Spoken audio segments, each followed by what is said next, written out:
Hello students, welcome to MKH. मैं रूबी सिंह आटिया और आज हम करने वाले हैं आपकी बुक इतिहास का सेकंड चैप्टर, व्यापार से साम्राज्य तक कंपनी की सत्ता स्थापित होती है। तो इतिहास का चैप्टर नंबर सेकंड है और इसका नाम देखिए कितना अच्छा नाम है चैप्टर का, व्यापार से साम्राज्य तक, कि कैसे ईस्ट इंडिया कंपनी भारत में व्यापार करने के लिए आती है और अपना यहाँ पर पूरा का पूरा साम्राज्य यानी कि सत्ता यानी कि शासन स्थापित कर लेती है। तो ये पूरी की पूरी कहानी हम समझेंगे, क्योंकि फर्स्ट चैप्टर में आपके दिमाग में ये बार बार आया था कि भारतीय मूर्ख थे क्या, कि उनको पता ही नहीं चला कि ईस्ट इंडिया कंपनी यहाँ पर आई व्यापार करने के लिए और उनको गुलाम बना लिया। क्या भारतीयों को पता नहीं चल रहा था कि ईस्ट इंडिया कंपनी उनको गुलाम बना रही है? और अगर उनको पता चल रहा था तो क्या उन्होंने कोई भी कदम नहीं उठाया? तो ये पूरी की पूरी कहानी, क्योंकि हम सुनते हैं कि अंग्रेजों ने हमारे साथ षड्यंत्र करके फूट डालो राज करो की नीति अपना करके भारत को गुलाम बनाया, भारत पर शासन स्थापित किया। तो वो पूरी की पूरी कहानी समझते हैं कि कैसे भारतीयों को जो है, आप ये कह सकते हो कि भारतीयों को अंधेरे में रख करके और उनको गुलाम बनाया। तो सारी की सारी कहानी यहाँ पर पढ़ने वाले हैं। चैप्टर का नाम बहुत बढ़िया है, व्यापार से साम्राज्य तक कंपनी की सत्ता स्थापित होती है। तो चलिए फिर कहानी बिल्कुल शुरुआत से जो है पढ़ते हैं, क्योंकि इतिहास के अंदर जो है, क्योंकि ये कहानियों जैसा एक सब्जेक्ट है, आपको ऐसे लगेगा जैसे आप अपनी अतीत की कहानी पढ़ रहे हो, अपने जो पुरानी पीढ़ियां थी उनकी कहानियां पढ़ रहे हो। तो यहाँ पर चैप्टर रीडिंग करेंगे, उसके बाद जो मुख्य मुख्य क्वेश्चन होंगे वो लास्ट में हम कर लेंगे, ठीक है। चलिए शुरू करते हैं। मुगल बादशाहों में औरंगजेब आखिरी शक्तिशाली बादशाह थे। तो मुगल शासक, आप जानते हैं कि जब मुगलों का शासन चल रहा था तो वहां पर अंतिम शक्तिशाली शासक जो था वो कौन था? औरंगजेब था। अंतिम मुगल शासक औरंगजेब नहीं था, अंतिम शक्तिशाली मुगल शासक, यानी उसके बाद जो उसके उत्तराधिकारी आए, अंतिम मुगल शासक कौन था? बहादुर शाह जफर, ठीक है। लेकिन अंतिम शक्तिशाली मुगल शासक जो था वो कौन था? वो था औरंगजेब। उसके बाद जितने भी आए वो सारे के सारे क्या थे? विलासी राजा थे, कमजोर राजा थे। वो अंग्रेजों से आप ये कह सकते हो कि दब करके रहते थे। उन्होंने वर्तमान भारत के एक बहुत बड़े हिस्से पर नियंत्रण स्थापित कर लिया था। किसने? औरंगजेब ने। 1707 में उनकी मृत्यु के बाद बहुत सारे मुगल सूबेदार और बड़े बड़े जमींदार अपनी ताकत दिखाने लगे थे। 1707 में औरंगजेब की मृत्यु हो जाती है। तो आपसे अगर पूछा जाए कि औरंगजेब की मृत्यु कब हो गई, तो आप कह दोगे 1707 के अंदर हो गई थी। और उनके अंडर में जो बड़े बड़े जो सूबेदार आते थे, मुगलों के जो सूबेदार होते थे, सूबेदार का मतलब होता है जो सेना को संभालते हैं, यानी सेनापति भी आप कह सकते हो। और बड़े बड़े जमींदार जो थे वो अपनी अपनी ताकत दिखाने लगे थे। उन्होंने अपनी क्षेत्रीय रियासतें कायम कर ली थी। उन्होंने क्या किया? अपने अपने क्षेत्र के अंदर आप ये कह सकते हो कि छोटी छोटी रियासतें बना ली, अपना अलग से राजकाज जो है वो चलाने लगे थे। जैसे जैसे विभिन्न भागों में ताकतवर क्षेत्रीय रियासतें सामने आने लगी, दिल्ली अधिक दिनों तक प्रभावी केंद्र के रूप में नहीं रह सकी, यानी अलग अलग क्षेत्रों ने कह दिया। अब आप जानते हैं कि जैसे बंगाल हो गया, मद्रास हो गया, तो यहाँ पर क्या हुआ कि जो जैसे औरंगजेब की मृत्यु हो गई तो उसके बाद दिल्ली पर कोई शक्तिशाली शासक था नहीं, तो अलग अलग जगह पर जो क्षेत्रीय सूबेदार इत्यादि थे उन्होंने क्या कर लिया? अलग से अपना राज्य घोषित करके और उसके राजा बन बैठे, यानी अलग अलग क्षेत्रीय रियासतों में, यानी भारत जो है वो टुकड़ों में टूट गया और पहले जो केंद्र में शासन हुआ करता था वो अब विखंडित हो गया। 18वीं सदी के उत्तरार्ध तक राजनीतिक क्षितिज पर अंग्रेजों के रूप में एक नई ताकत उभरने लगी थी। क्या आप जानते हैं कि अंग्रेज पहले पहल एक छोटी सी व्यापारिक कंपनी के रूप में भारत आए थे और यहाँ के इलाकों पर कब्जे में इनकी ज्यादा दिलचस्पी नहीं थी, यानी स्टार्टिंग में ईस्ट इंडिया कंपनी यहाँ पर कब्जा जमाना नहीं चाहती थी, स्टार्टिंग में भारत पर अधिकार करने के लिए नहीं आई थी, बल्कि केवल और केवल व्यापार करने के लिए आई थी। तो फिर ऐसा कैसे हुआ कि एक दिन वे इस विशाल साम्राज्य के स्वामी बन बैठे? इस अध्याय में आप देखेंगे कि यह कैसे हुआ। तो इस चैप्टर में हमें पूरी की पूरी स्टोरी समझ आएगी कि कैसे फिर अंग्रेजों ने सभी क्षेत्रीय रियासतों पर शासन कर लिया।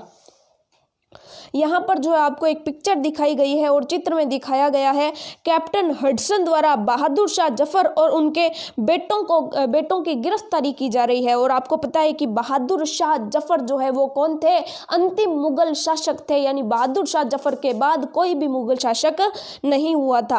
औरंगजेब के बाद कोई मुगल बादशाह इतना ताकतवर तो नहीं हुआ, लेकिन एक प्रतीक के रूप में मुगल बादशाहों का महत्व बना हुआ था।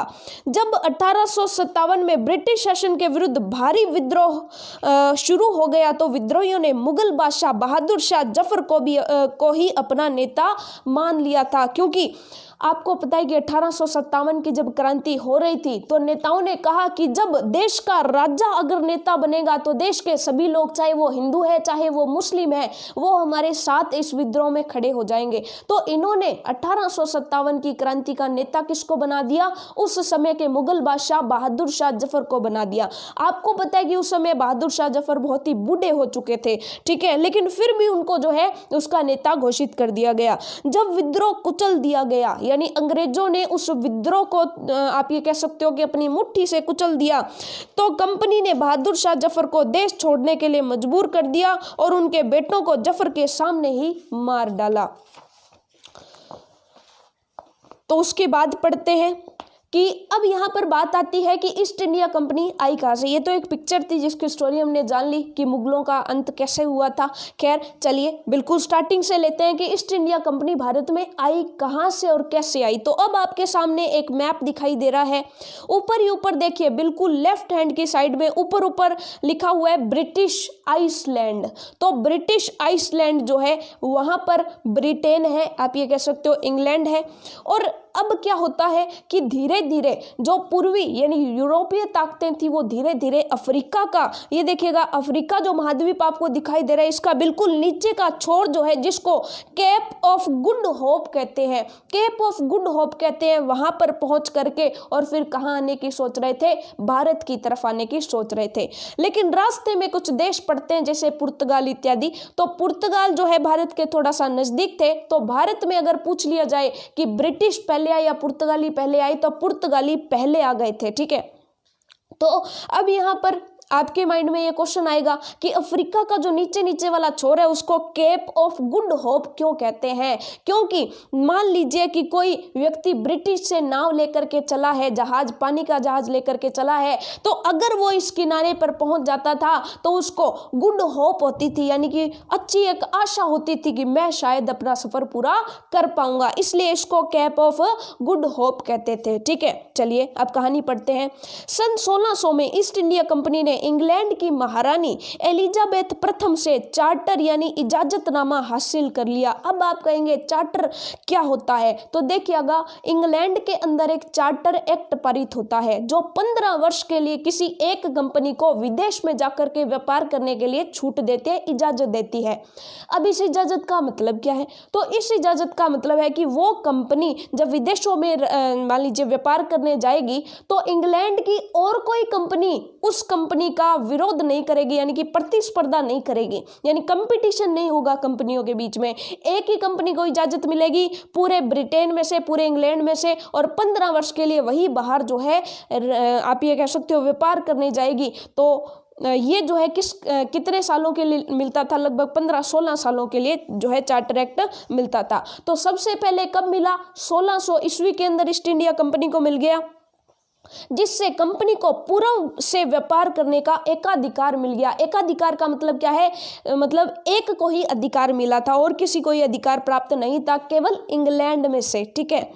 इस इजाजतनामे का मतलब यह था कि इंग्लैंड की कोई और व्यापारी कंपनी इस इलाके में ईस्ट इंडिया कंपनी से होड़ नहीं कर सकती थी। इंग्लैंड की नहीं कर सकती थी, बाकी देशों की कंपनियां कर सकती थी।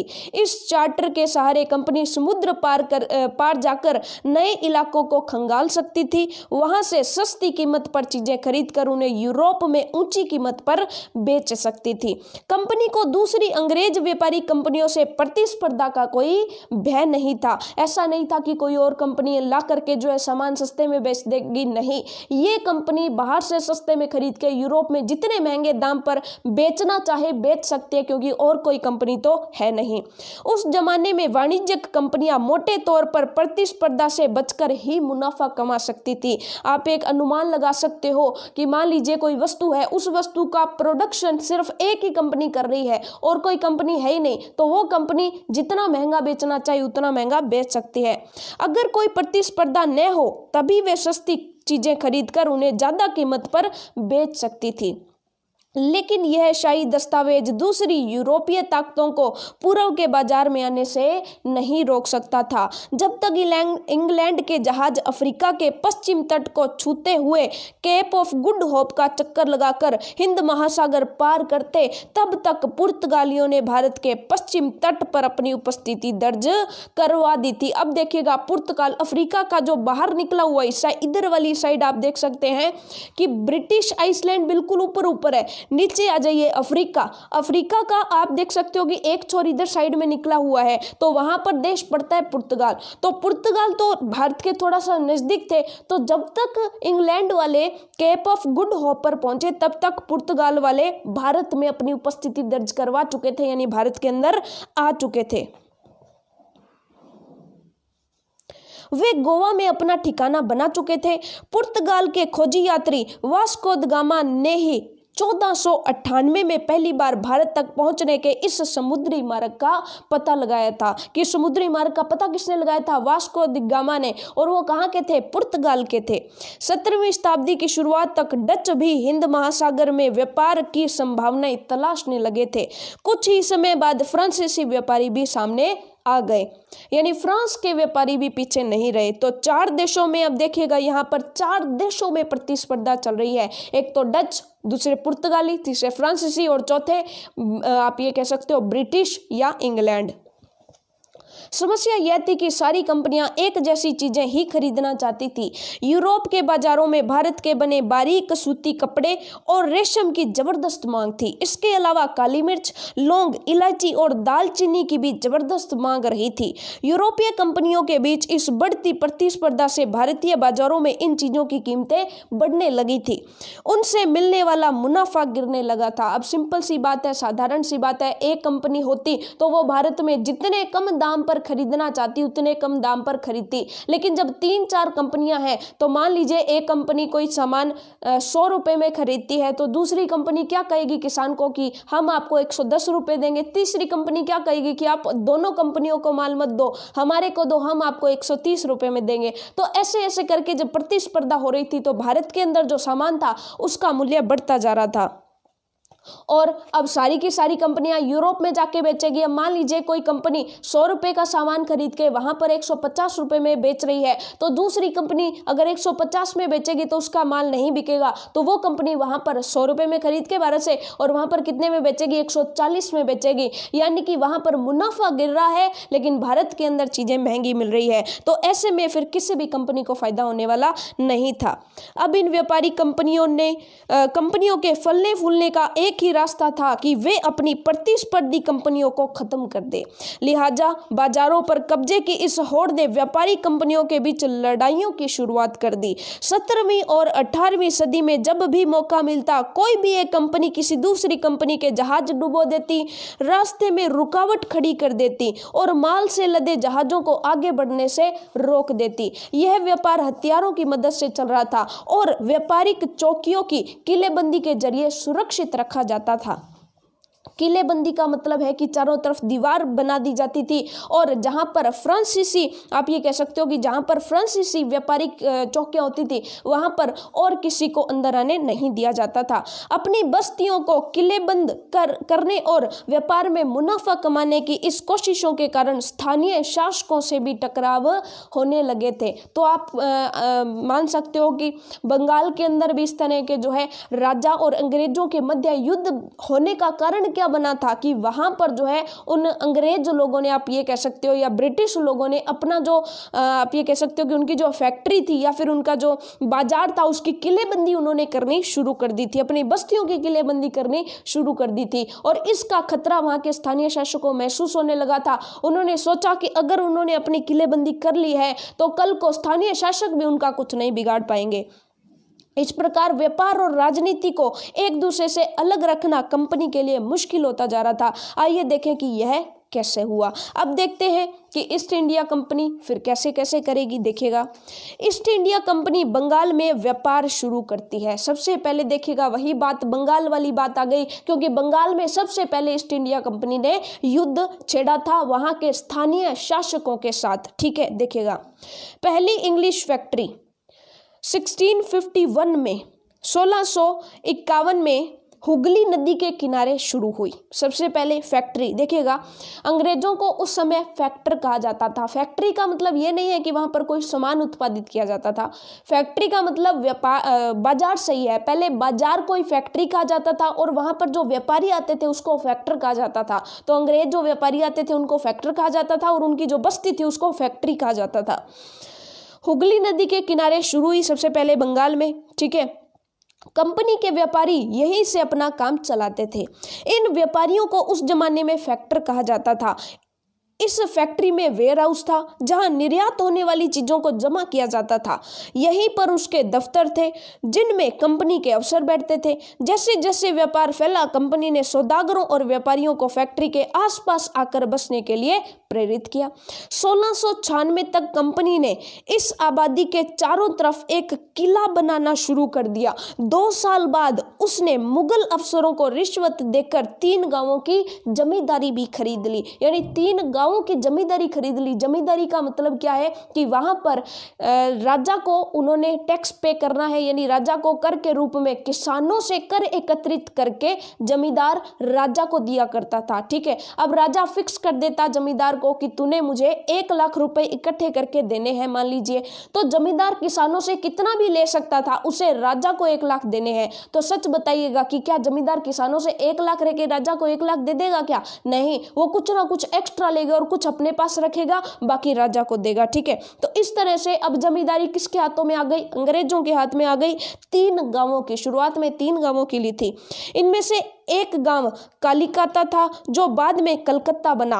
अब इसे कोलकाता कहा जाता है। कंपनी ने मुगल सम्राट औरंगजेब को इस बात के लिए भी तैयार कर लिया कि वह कंपनी को बिना शुल्क चुकाए व्यापार करने का फरमान जारी कर दे। कि अब देखिएगा कि यहाँ पर हुआ क्या कि कंपनी अगर भारत के अंदर व्यापार करती है तो उसे कोई भी कर देना नहीं पड़ेगा, लेकिन भारत के अंदर जो यहाँ के स्थानीय निवासी हैं, यानी यहाँ के जो व्यापारी हैं, उनको कर देना पड़ेगा। तो अब मान लीजिए कि कोई वस्तु 10 रुपए की है, मान लीजिए कोई वस्तु 10 रुपए की है।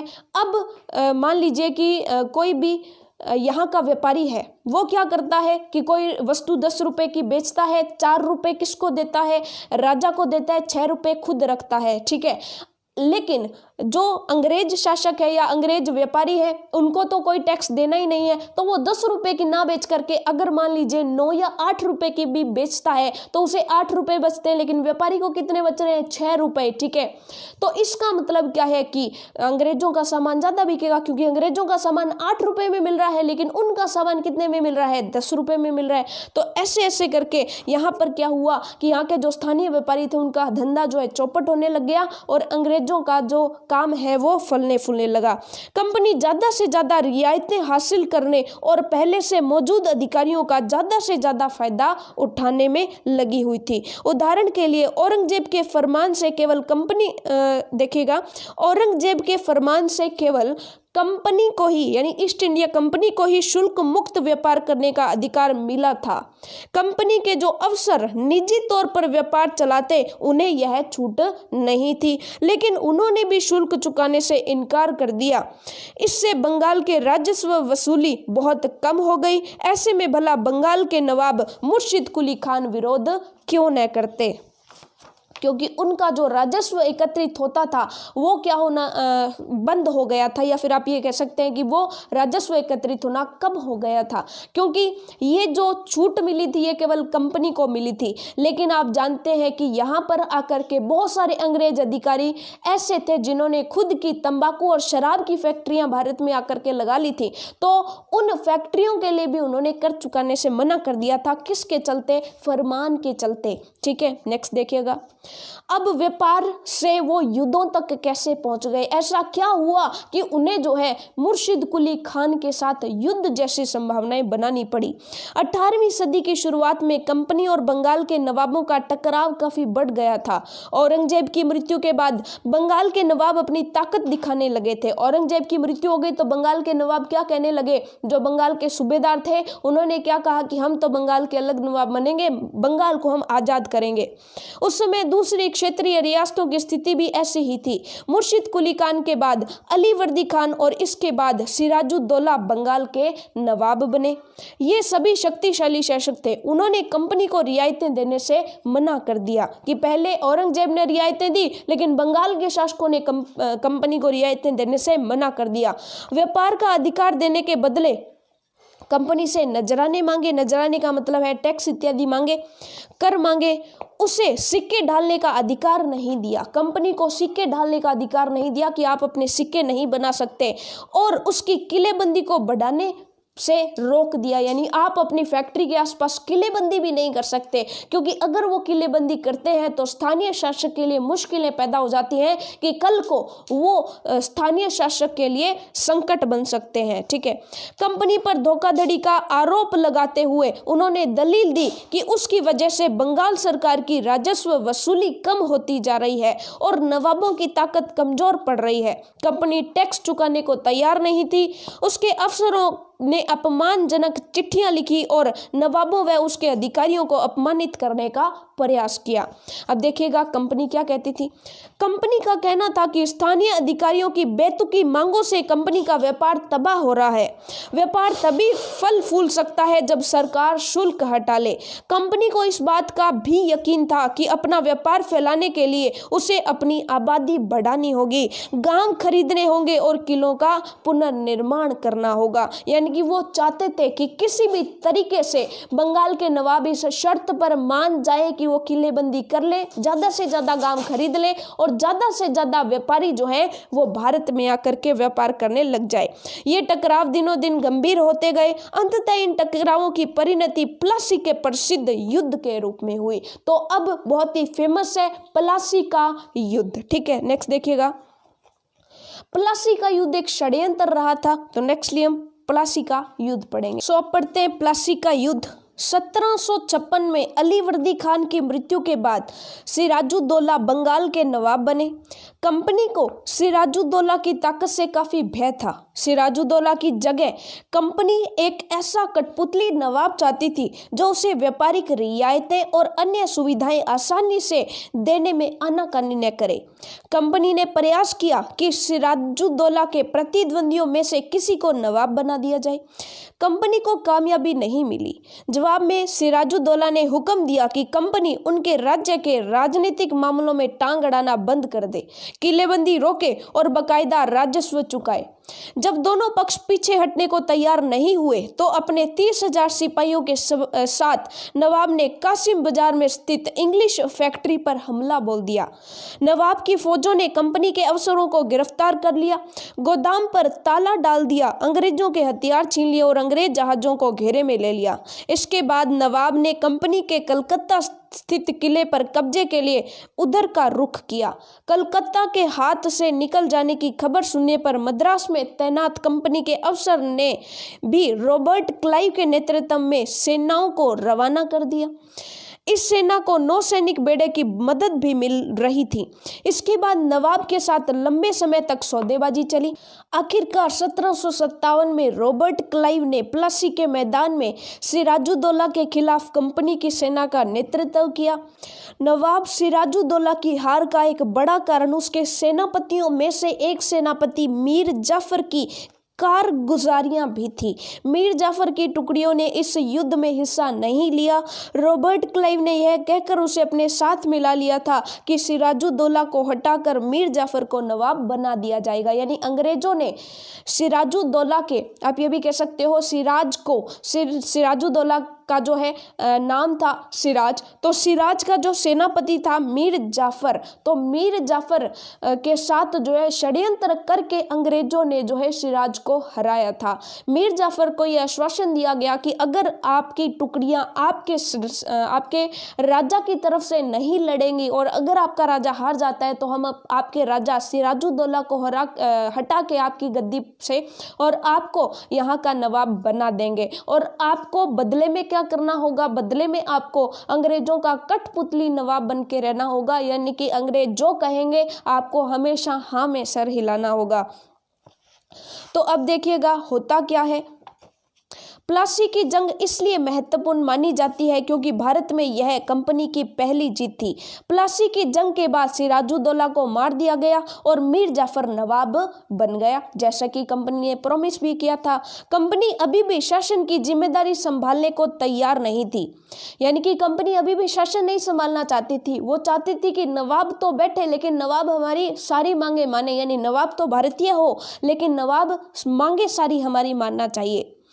इसका मूल उद्देश्य तो व्यापार को फैलाना था। अगर यह काम स्थानीय शासकों की मदद से बिना लड़ाई के लड़े ही किया जा सकता था तो किसी राज्य को सीधे अपने कब्जे में लेने की क्या जरूरत थी। जल्दी ही कंपनी को एहसास होने लगा कि यह रास्ता भी आसान नहीं है। कठपुतली नवाब भी हमेशा कंपनी के इशारों पर नहीं चलते थे। आखिरकार उन्हें भी तो अपनी प्रजा की नजर में सम्मान और संप्रभुता का दिखावा करना पड़ता था। तो फिर कंपनी क्या करती? जब मीर जाफर ने कंपनी का विरोध किया तो कंपनी ने उसे हटा करके मीर कासिम को नवाब बना दिया।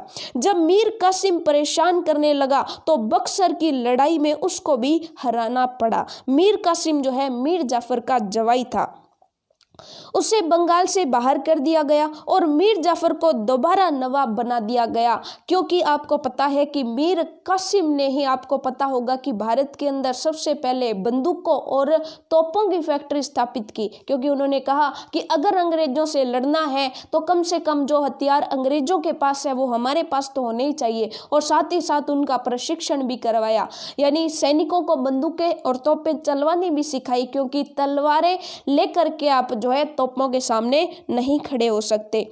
अब नवाब को देखिएगा वापिस से जो है मीर कासिम को हटा के मीर जाफर को बना दिया गया, क्योंकि अंग्रेजों ने कहा कि इससे अच्छा तो इसका ससुर ही ठीक था।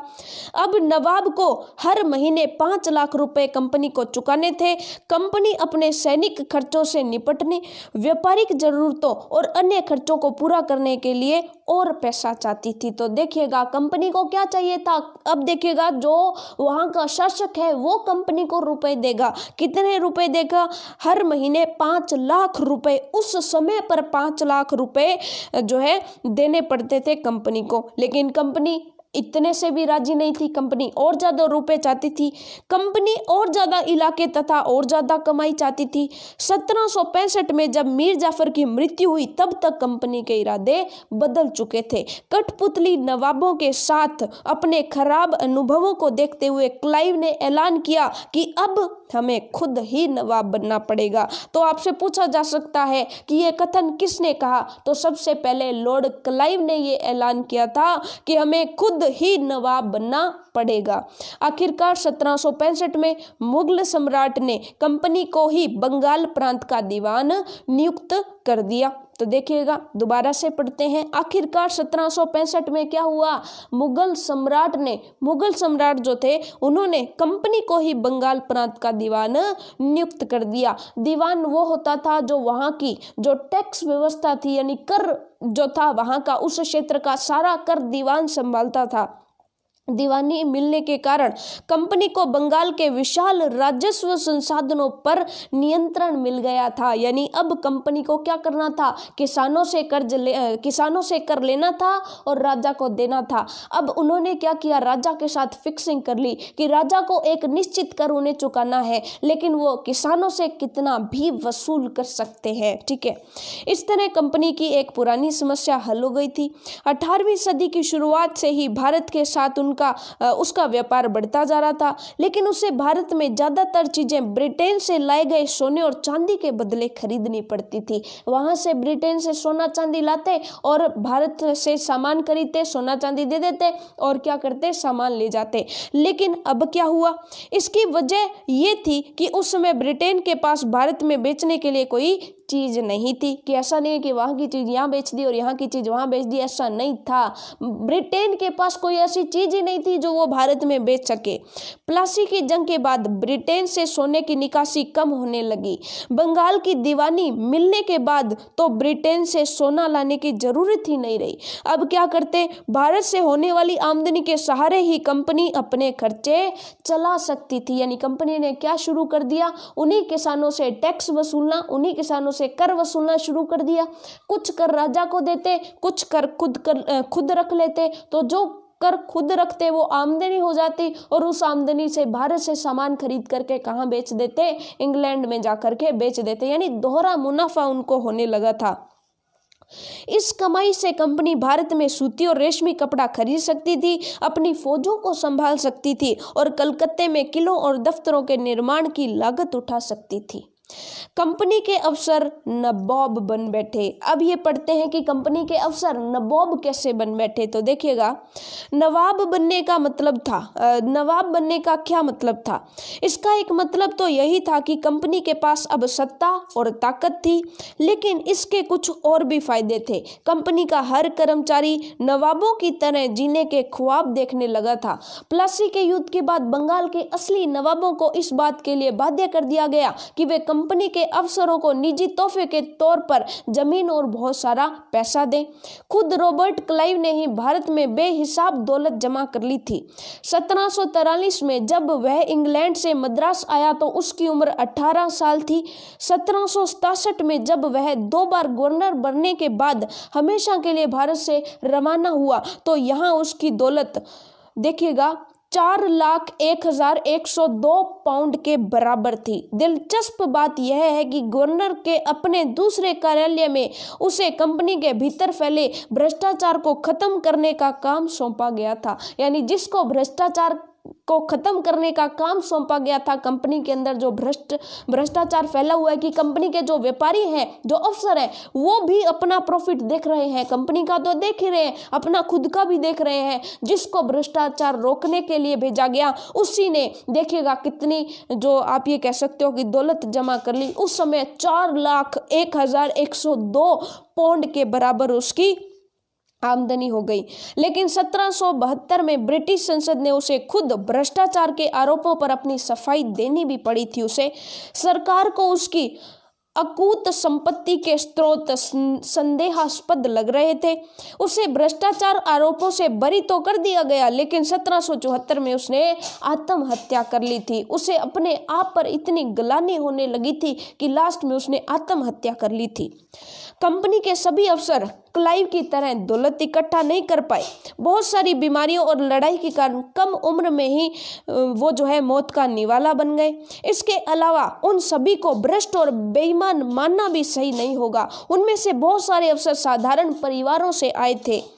उनकी सबसे बड़ी इच्छा बस यही थी कि वे भारत में ठीक ठाक पैसा कमाएं और ब्रिटेन लौटकर आराम की जिंदगी बसर करें।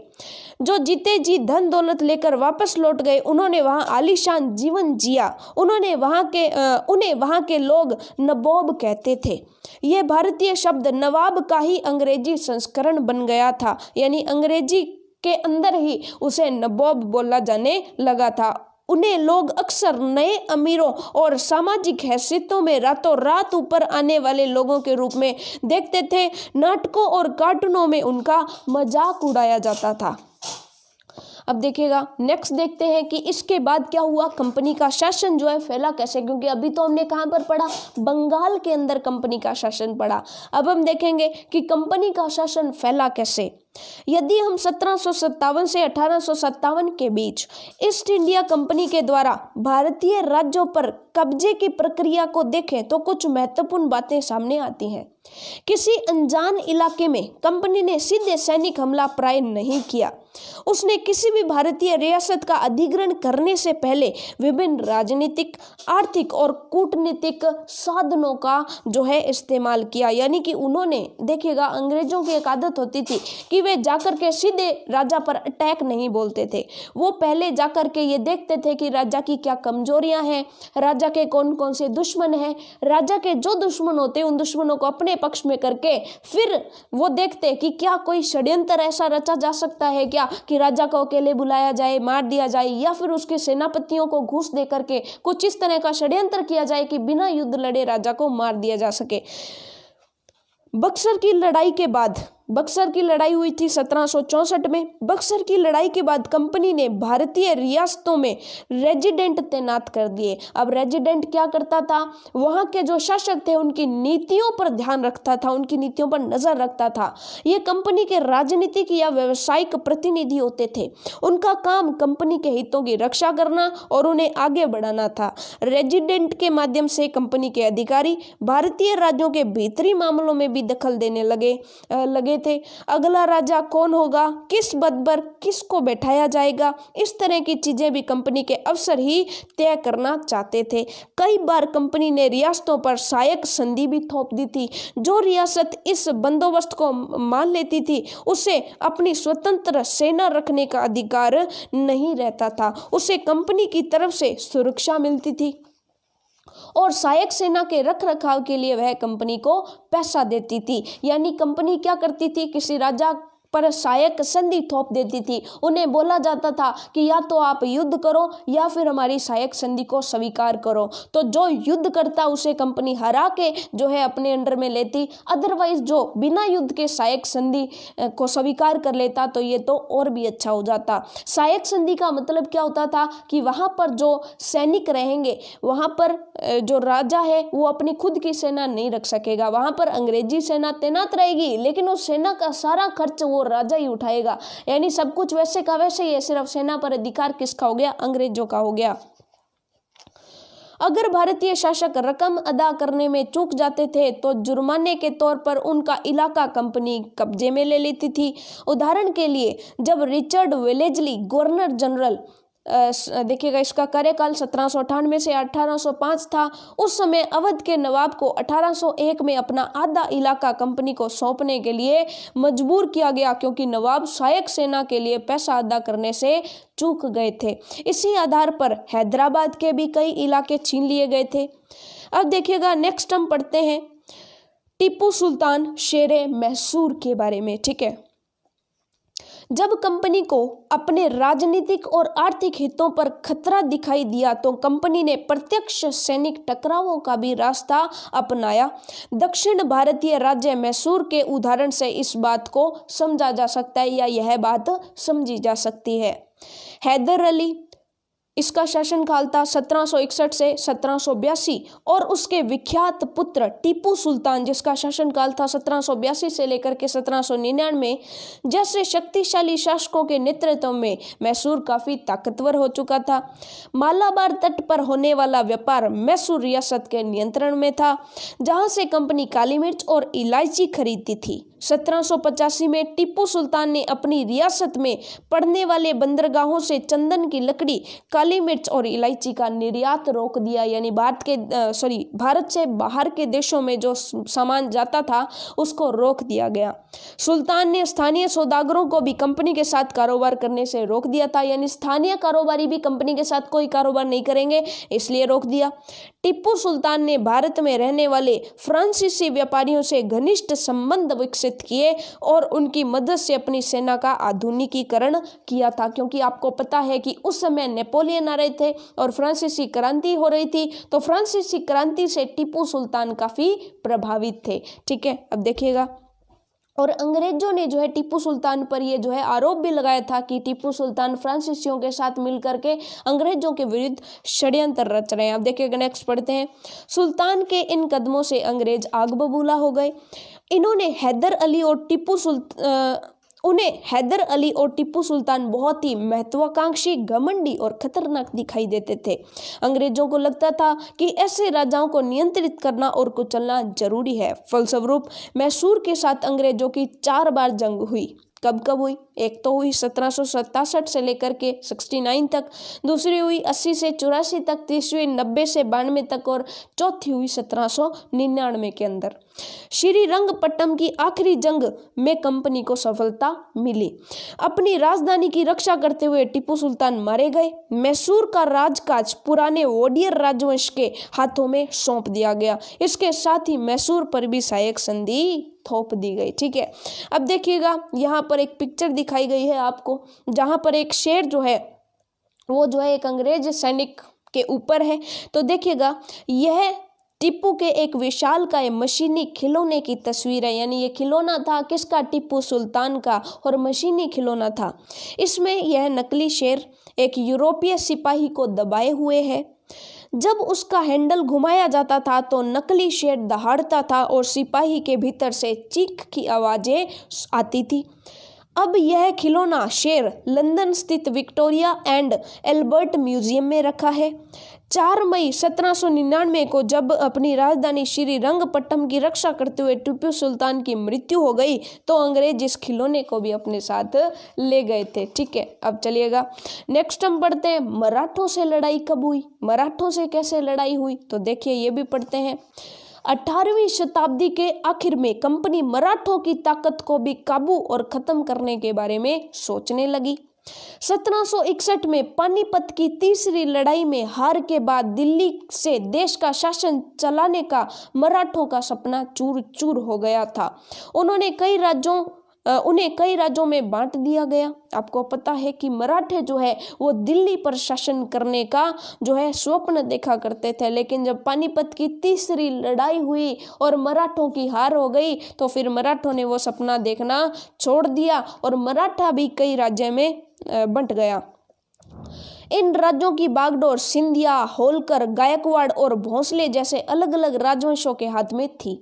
ये सारे सरदार एक पेशवा के अंतर्गत एक कन्फेडरेसी यानी राज्य मंडल के सदस्य थे। यानी पेशवा जो है वो एक बड़ा मंत्री आप कह सकते हो, सर्वोच्च मंत्री हुआ करता था और इनके अंडर में बहुत सारे जो है सरदार हुआ करते थे। ठीक है, और ये सारे सरदार एक राज्य मंडल के सदस्य होते थे और उस राज्य मंडल का अध्यक्ष कौन होता था? पेशवा होता था। पेशवा इस राज्य मंडल का सैनिक और प्रशासनिक प्रमुख होता था और पुणे में रहता था। ठीक है, अब देखिएगा महादजी सिंधिया और नाना फडनीस 18वीं सदी के आखिर के 2 प्रसिद्ध मराठा योद्धा और राजनीतिज्ञ थे। एक के बाद एक कई युद्धों में कंपनियों ने मराठों को घुटने टेकने पर मजबूर कर दिया। पहला युद्ध 1782 में सालबाई संधि के साथ खत्म हुआ, जिसमें कोई पक्ष नहीं जीत पाया। दूसरा अंग्रेज मराठा युद्ध 1803-1805 कई मोर्चों पर लड़ा गया। इसका नतीजा यह हुआ कि उड़ीसा और यमुना के उत्तर में स्थित आगरा व दिल्ली स्थित कई भूभाग अंग्रेजों के कब्जे में आ गए। अंततः 1817 से 19 के तीसरे अंग्रेज मराठा युद्ध में मराठों की ताकत को पूरी तरह कुचल दिया गया। पेशवा को पुणे से हटा करके कानपुर के पास बिठूर में पेंशन पर भेज दिया गया। यानी कि अब जो है पेशवा को कहा गया कि तुझे इतनी पेंशन दी जाएगी, तू यहाँ पर आराम से रह, बिठूर के अंदर अपनी आराम से जिंदगी काट। अब आज के बाद राजकाज में अपना जो टांग है वो मत जो है बीच में अड़ाना। अब देखिएगा अब विंध्य के दक्षिण में स्थित पूरे भूभाग पर कंपनी का नियंत्रण हो चुका था। यानी विंध्य पर्वत जो है उससे दक्षिण में यानी पूरा दक्षिण का हिस्सा जो है किसका हो गया था? अंग्रेजों का हो गया था। अब देखिएगा अगला हम पढ़ते हैं सर्वोच्चता का दावा, यानी इतने सब के बाद जब इतने शासकों को हरा दिया तो अब अंग्रेज सर्वोच्चता का दावा तो करेंगे ही। तो अब देखिएगा नेक्स्ट हम पढ़ते हैं सर्वोच्चता का दावा। उपरोक्त विवरण से स्पष्ट है कि 19वीं सदी की शुरुआत से कंपनी क्षेत्रीय विस्तार की आक्रामक नीति पर चल रही थी, यानी क्षेत्रीय विस्तार की आक्रामक नीति अपना रही थी। उसे कैसे भी करके, या तो युद्ध से, या तो षड्यंत्र से, या फिर आप ये कह सकते हैं कि साम दाम दंड भेद, किसी भी तरीके से उसे जो है पूरे भारत पर शासन करना था, आक्रामक नीति अपना रही थी। लॉर्ड हेस्टिंग्स के नेतृत्व में सर्वोच्चता की एक नई नीति की शुरुआत की गई। कब की गई देखिएगा, लॉर्ड हेस्टिंग्स जो है वो 1813 से 1823 तक गवर्नर जनरल रहे थे। उस समय कंपनी का दावा था कि उसकी सत्ता सर्वोच्च है, इसलिए वह भारतीय राज्यों के ऊपर है। अपने हितों की रक्षा के लिए वह भारतीय रियासतों का अधिग्रहण करने और उनको अधिग्रहण की धमकी देने का अधिकार अपने पास मानती थी। यानी कि वो अब कंपनी जो है वो सभी राज्यों को ये धमकी देने लगी थी कि या तो तुम हमारी मांगे मानो, या तो हम तुम्हें अधिग्रहण कर लेंगे। यानी या तो अधिग्रहण कर लेते थे। अधिग्रहण का मतलब क्या होता है, अपने अंडर में मिला लेना, कि कोई अगर राज्य बचाए, कोई राजा बचाए तो उससे शासन छीन लेना, ठीक है, ये होता था अधिग्रहण। तो अधिग्रहण या तो कर लेते थे या तो उसकी धमकी देके अपनी मांगे मनवाते थे।